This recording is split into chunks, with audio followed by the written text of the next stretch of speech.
আমি আমি একদিন রাজহাঁসের মতন সাদা হব। অবশেষে একদিন পানির উপরে ভেসে উঠল কাকের নিথর দেহ। রাজহাঁস তাকিয়ে রইল, চোখ ভিজে। হায় হায় কাক ভাই, কেন এভাবে নিজের জীবন শেষ করলে?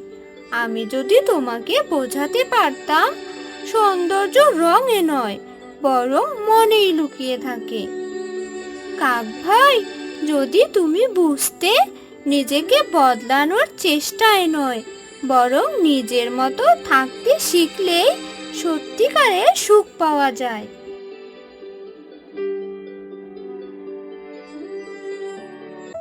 এই গল্প আমাদের শেখায়, অন্যের মতো হওয়ার চেষ্টা করতে গিয়ে নিজের জীবন নষ্ট করা বোকামি।